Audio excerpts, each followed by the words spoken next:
नहमदुहु व नुसल्ली अला रसूलिहिल करीम अम्मा बाद फ़अऊज़ु बिल्लाहि मिनश शैतानिर रजीम बिस्मिल्लाहिर रहमानिर रहीम। नाज़रीन, मैं एक मरतबा फिर हकीम खालिद हरगोकीन की जानिब से आपकी खिदमत में हाजिर हूँ और आप सबको अपने चैनल पर खुशामदीद कहता हूँ। नाज़रीन, आज का मेरा मौजू है तबखीर मैदा, जिसको आम लोग धर्न पढ़ना भी कहते हैं, पंजाबी में कहते धर्न पै गई है।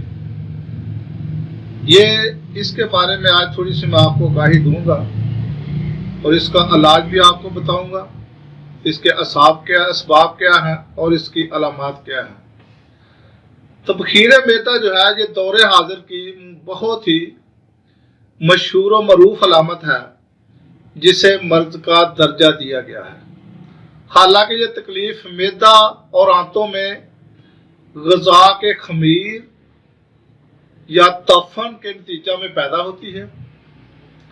मरीज के पेट में खमीरे रिया की पैदाइश इस कदर बढ़ जाती है कि हर वक्त डकारें आती रहती हैं और अक्सर हवा पखाना के रास्ते भी खारिज होती रहती है। अगर रिया का इखराज होता रहे तो मरीज को सुकून रहता है, तकलीफ महसूस नहीं होती।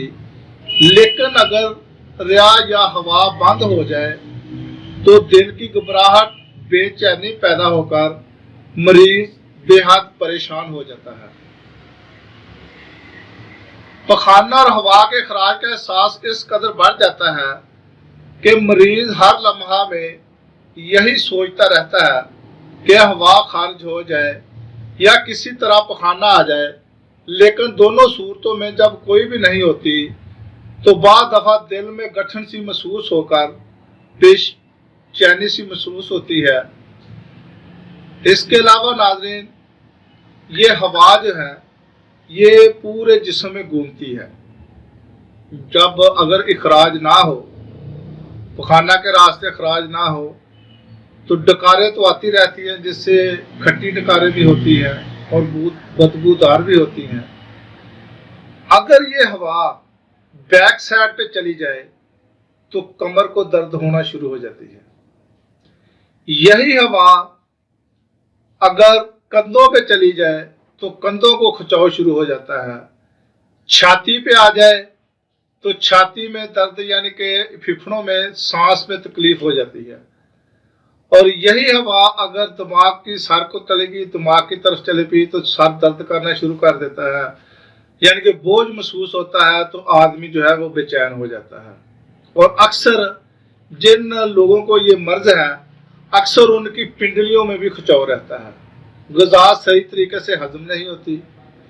और अगर चेक कराया जाए तो उसको एच पेलोरी की भी शिकायत निकल आती है। तो नाज़रीन, ये था उसका यानी कि अलामात जो कि मैंने आपको बताई हैं, और इसका इलाज भी थोड़ा सा टाइम लेता है। तो अक्सर लोग, जो उन लोगों को शिकायत है, वो इसकी तरफ गौर नहीं करते और उनकी ग़िज़ा जो है वो सही तरीके से हजम भी नहीं होती। और जब आस्ता आस्ता ये मर्ज बहुत ज़्यादा शिद्दत इख्तियार कर जाता है तो फिर जो मरीज़ है इसकी तरफ ध्यान देता है, तो फिर इलाज करना भी ज़रा मुश्किल होता है। तो नाज़रीन, इसका सबब ये है कि बगैर शदीद भूख ग़िज़ा खाना। इसकी वजह जो है कि अगर भूख ना लगे, बिला वजह खाना खाते रहना, हर वक्त खाते रहना, कई किस्म के खाने एक ही वक्त में इकट्ठे खाना, जिनमें गोश्त और फिरनी या खीर वगैरह, ये इकट्ठी खाने से भी ये मर्ज जो है लग हो जाती है। मछली खाकर ऊपर से दूध पी लेना, जिस्मानी वर्जिश ना करना, ठंडी चीज़ों का ज़्यादा इस्तेमाल करना। आजकल जो है वो कोल्ड ड्रिंक का बहुत ज़्यादा इस्तेमाल करते हैं। अगर ये मरीज जो है वही अगर सादा दूध पिएगा तो इसको फिर भी बहुत ज़्यादा हवा बनेगी। तो सादा दूध इसके लिए नुकसानदेह है, उसके लिए सेब जो है ये नुकसानदेह है। खिचड़ी, कच्ची सब्जियां और सर्द तर अशिया शामिल हैं। कैफियती असबाब में से एकदम सर्द माहौल पैदा हो जाता है। नफ्सियाती असबाब में से अक्सर लज्जत, मसल खाना खाते ही आदमी मुबाशरत की तरफ जो है वो चला जाता है, जिससे तबीयत खाना हजम करने की बजाय दूसरी तरफ लग जाती है। इसी तरह ग़िज़ा मैदा में पड़ी होती है, खमीर में तब्दील होकर तबखीर मैदा का बायस बनती है।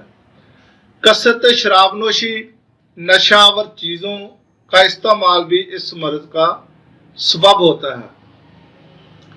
गलती इसबाब में कभी बलगम, खिलती इसबाब में कभी बलगम रुतुबात से और कभी सुदावी मादा की ज़्यादती से भी ये मर्ज लाहिक हो जाती है। तो नाज़रीन, इसकी सबसे ज़्यादा मैंने कुछ अलामात पहले बता दी हैं और कुछ मैं अभी आपको बताता हूँ।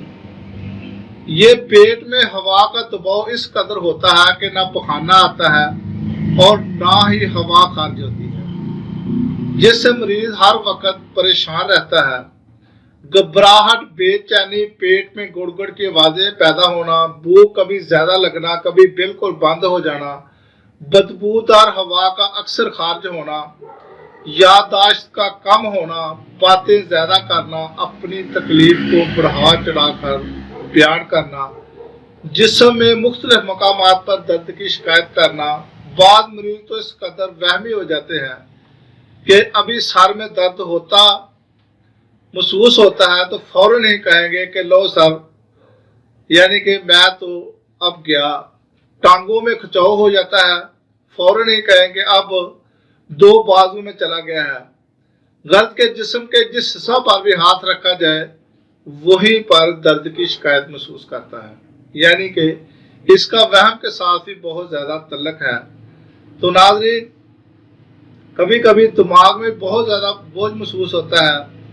मैंने पहले आपको बताया कि ये पूरे जिस्म में जब ये हवा घूमती है तो उसी की तरफ जो है ना आदमी का ध्यान चला जाता है और आदमी अपनी बीमारी की ही तरफ लगा रहता है। तो नाज़रीन, ये मर्ज इतनी आदमी को कमजोर कर देती है कि जो आदमी खाता है, क्योंकि वो अच्छे तरीके से हजम भी नहीं होती और वो जुज़्वे बदन भी नहीं बनती। तो अगर इसका बर वक्त इलाज ना किया जाए तो मैदा जो ग़िज़ा हजम नहीं करेगा वो नाकिस ग़िज़ा हजम करके जिगर को देगा।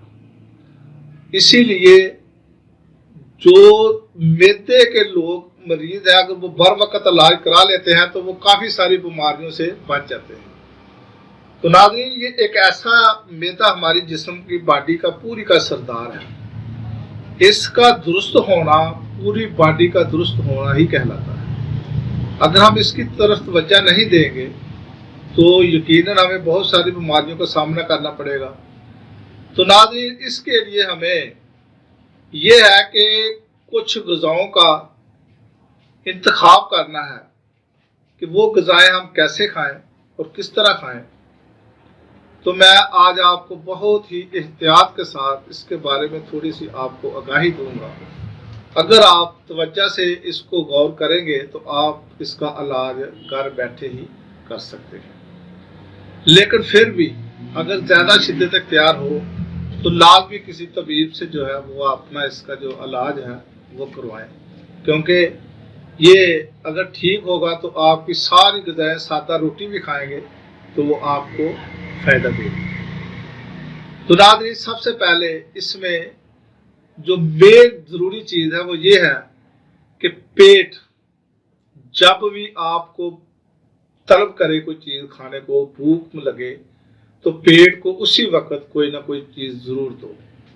कोशिश करें कि आप जौ की रोटी खाएं बगैर छिने आटे की, और वो आटा जो कि पत्थर का जो पुड़ होता है, जो पहले दौर में चक्कियाँ होती थी, आप उससे आटा पिसवाएं।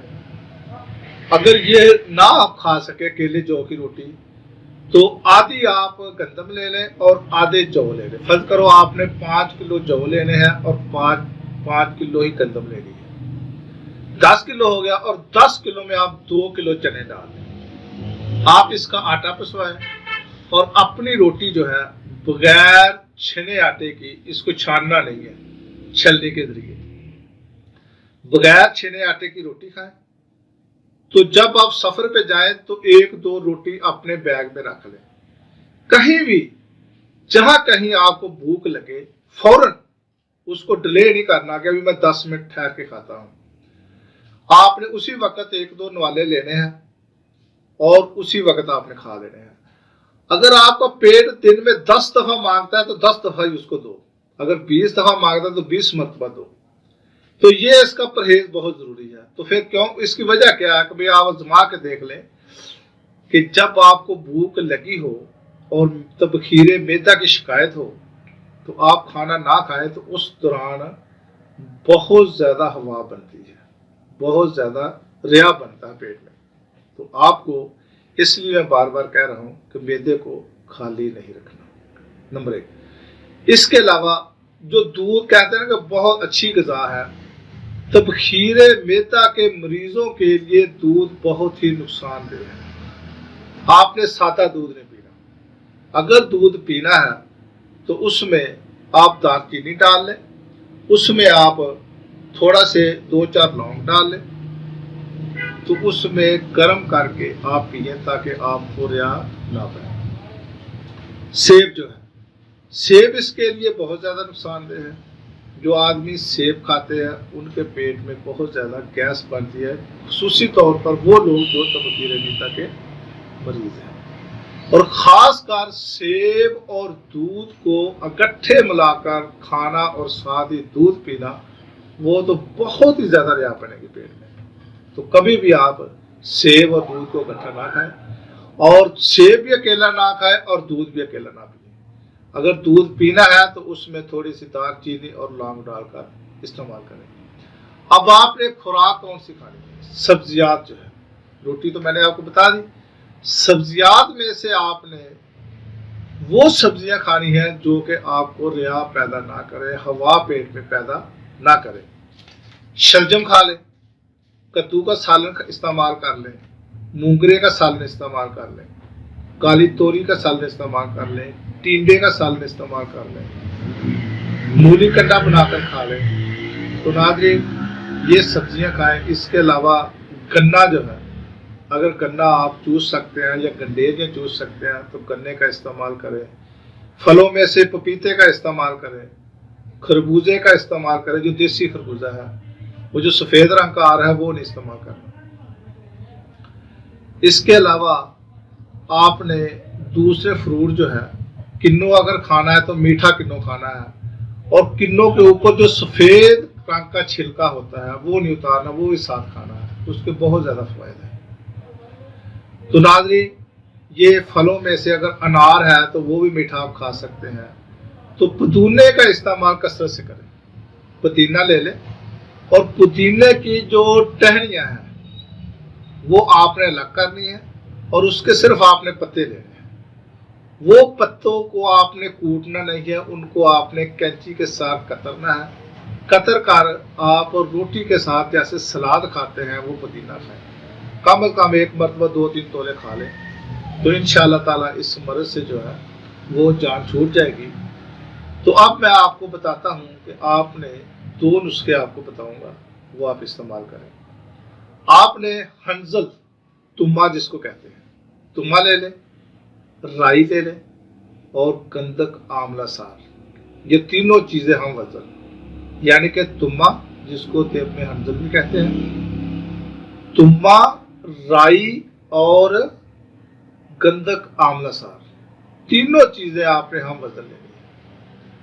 तो इनको आपने कूट का सूप बना लें और गूंद कीकर की मदद से आपने चने बराबर गोलियां बना लें। तो आपने 4 मरतबा दिन में 2-2 या 3-3 गोलियां इस्तेमाल करनी है। तो ये इसके लिए बहुत ही फायदेमंद है।